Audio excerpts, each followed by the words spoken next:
Hi everyone, my name is Tímea Sós and I am a typography designer and calligraphy teacher. I host lessons on calligraphy in multiple styles for beginner and advanced levels in Budapest, Hungary. Today we are going to cover calligraphy basics as part of our Twinmarker user guide. If you are interested in further tips and tricks, make sure to check out our website and social media channels. The goal of my brand is to bring people closer to letters. I would like to break down the misconception that calligraphy is something that you have to be born with. On the contrary, it can be learned through a linear set of steps. Why is this so important, you may ask?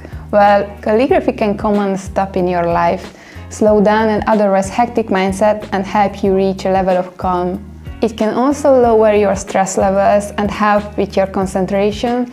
That can also be translated to your day-to-day life. Being present in the present can be a true gift in our otherwise hectic world. Wouldn't you agree? So what exactly is calligraphy? Calligraphy is the decorative formatting of letters. Its traditions go back many years, and it's upon these traditions that modern calligraphy is built, not on today's handwriting, as many would maybe think.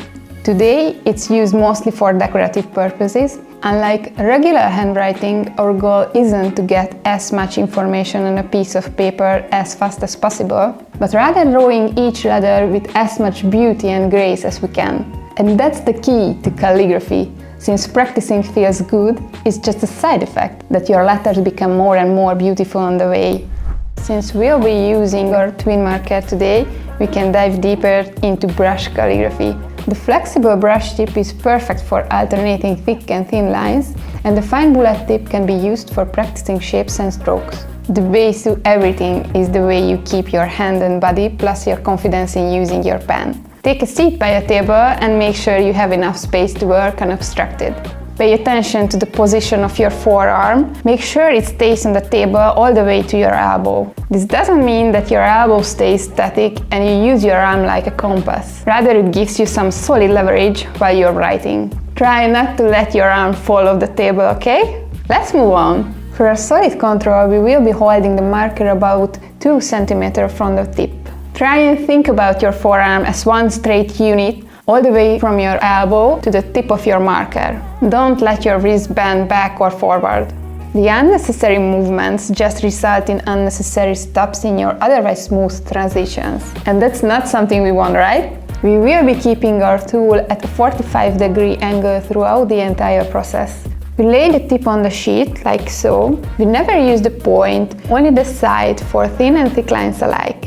I teach modern calligraphy with the traditional basics. Based on that, we will be writing our letters in a 55-degree angle. See? The lines show you the way on the practice sheet. It shows you exactly how to tilt your paper you're using. Just enough so that these lines are perpendicular to you. This is how easy and precise setting up our optimal positioning can be. If you're left-handed, you might want to tilt your paper in the opposite direction. So I do find quite often with my left-handed students that they like using the same setup as my right-handed students. Whatever works for you is the right way to go. And you know what? If you're right-handed but don't feel like the positioning is 100% yours, go ahead and fine-tune it to your liking. Your comfort comes first. Calligraphy tools can be separated into 3 large categories: broad nibs, pointed tip tools, and there's a strong miscellaneous category too. Think about it, you can use pretty much anything from small brooms to dishwasher sponges. With the right skills and the right tools, the world is your oyster. Our Twinmarker is a part of the pointed tip category. What sets this apart from other categories is that our line widths are determined by the force at which we push down on our paper. For this, we have a simple rule, which is upward lines are always thin, downward lines are always thick. With this style, these will follow each other rather nicely. One thin, then one thick, one thin, and so on. For thin lines, when we start moving up on the paper, we always apply gentle pressure, just barely touching the paper with the tip. On the way down, we will apply more pressure, so the tip will be making contact with the paper on a larger surface. These will be our thickest lines. If you chant the mantra of up thin, down thick, you can't go wrong. In calligraphy, Every style, whether it's Gothic or modern, is made up from blocks. We will be looking at 8 different types of basic strokes. There will be letters that can be built up clearly from these forms. There will be some that have somewhat moderated versions of these forms, and there will be a few that are a bit more special, but all of them will be well-rounded and nicely arched. Let's take a look at these strokes. On the first stroke, we will be moving our hand from down to up between the guidelines in a slow but confident fashion. So as the rules go, this will be a thin line. With the second stroke, we'll start making our way down. So looking at our rules again, this will be our thickest line. On the third stroke, you will notice the transition, but check it out. The transition doesn't follow the length of the whole stroke, it only shows up in about 1/3 of the space between the guidelines.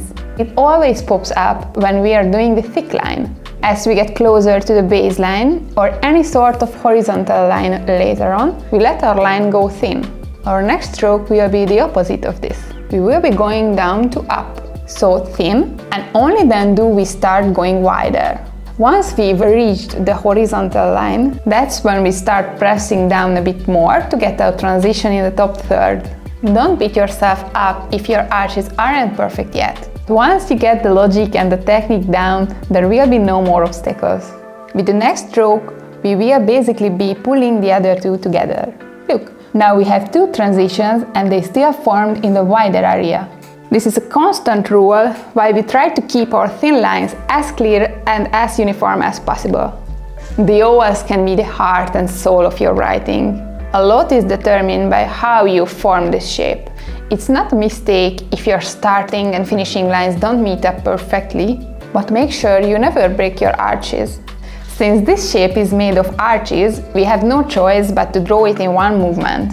We shouldn't start rushing because of this. In fact, it's better to go slower and pay attention to the thirds. The last 2 shapes will be needed for the ends of the letters that go upwards or downwards. Here you have to pay attention to your movements. You know, up is thin, down is thick. The transitions will move further up or down as these are longer shapes. A frequently asked question is how dramatic do the differences have to be between our thin and our thick lines? Well, this is also something that is completely up to you. If the two look different visually, there won't be a problem, promise. It is from these basic strokes we will build our ABC. Look, the letter A will have 3 moves. One thin line, the first one we saw, an oval line, and on top of this we can place a little horseshoe shape. While writing your letters, always focus on your basic strokes. Don't break your lines. Only stop with your thin lines where you know the thick line will follow on top. It's very important that we don't just pretend to lift our hands up. After every stroke we have to actually lift our hands, so all our lines get the chance to be written with the most optimal hand movement.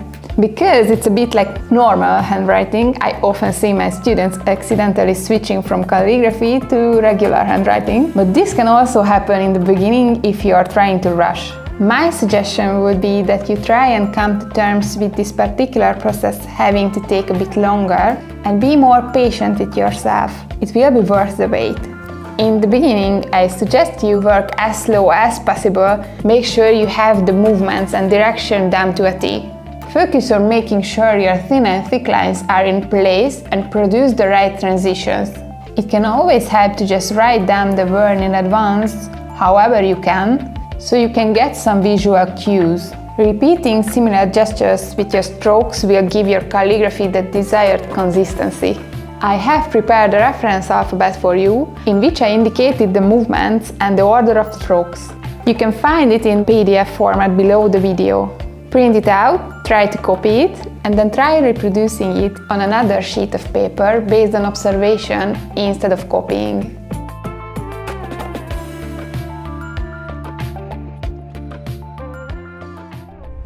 Finally, I will show you some captions with connected letters for you to study as well.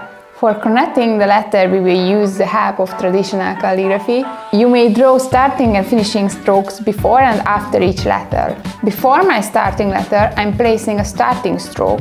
Usually this would be the continuation of the previous letter.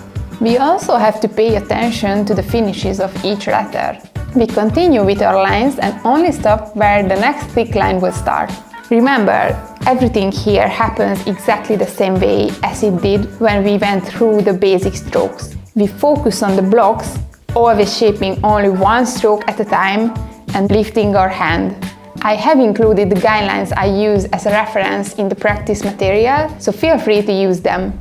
And don't worry, the path of calligraphy, just like any process in life, is not linear. You will have better and worse attempts, but that's perfectly fine. As the popular saying goes, the journey matters more than the destination. Enjoy yourself and allow yourself to make mistakes. We can learn a lot from them. This concludes our video on modern brush calligraphy basics. If you like our video, make sure to hit the like button and follow us on YouTube and other social media channels. I wish you a pleasant practice and a trip full of experiences on your calligraphy journey.